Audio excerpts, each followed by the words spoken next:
there are angels that will help you along the way, and I can testify of that. I will tell you that that is true. Um, and not all of them are in human form. You know, sometimes I'll tell you one example. I had a dog, Jake, growing up. I named him after the Sabrina the teenage witch's friend. I think his name was Jake. And I thought he was kind of a cool guy, climbing up in her window and saying what's up. And it's like, this guy, man, not supposed to be climbing in her window. But anyway, I named my golden retriever after him, and I thought it was a cool name. And I had a friend named Jake as well. And I haven't met very many Jakes since my childhood, but he died.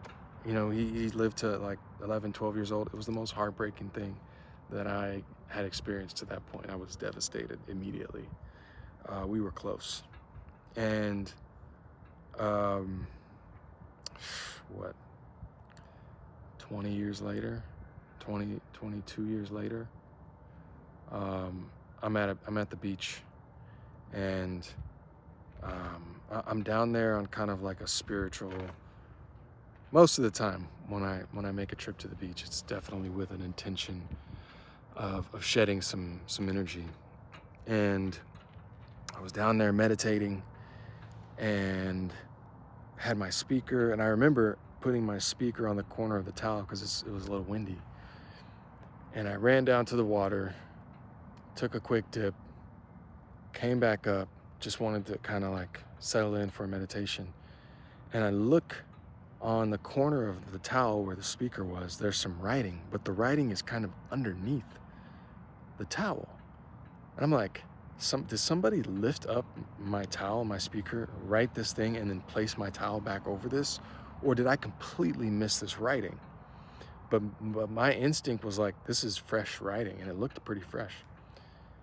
And I looked down at the corner of the towel, and it says, Jake was here. And immediately I'm like, Jake was here.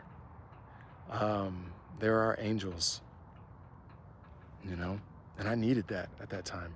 That was super helpful on my journey at that specific moment, as I needed to let go of some things. And my buddy was there. You know, he's still here. And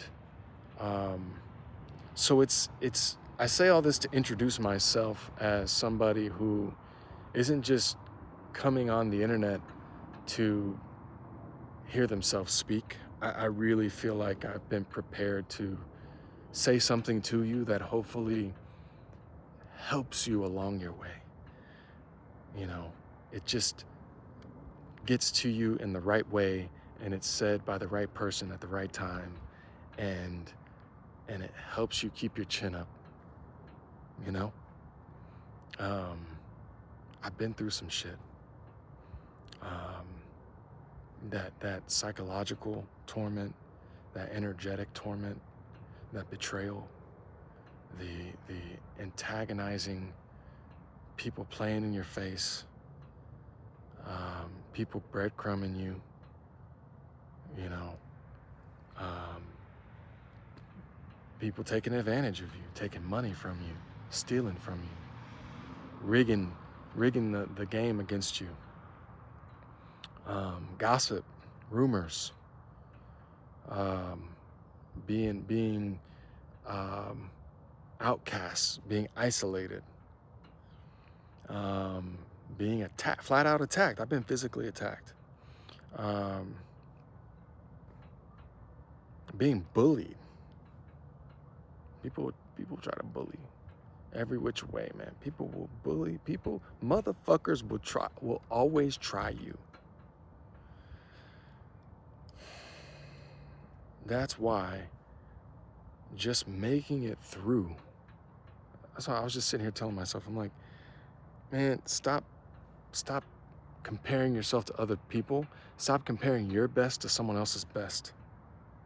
Because you just may be doing something in the spirit equivalent to climbing Mount Everest, or landing on the moon, or becoming the first trillionaire, right? You may be doing something in spirit, in the psychic realm, where it matters for us all and for the future, that is so important and so monumental that just you taking your next breath is the victory, is your best. Sometimes it is.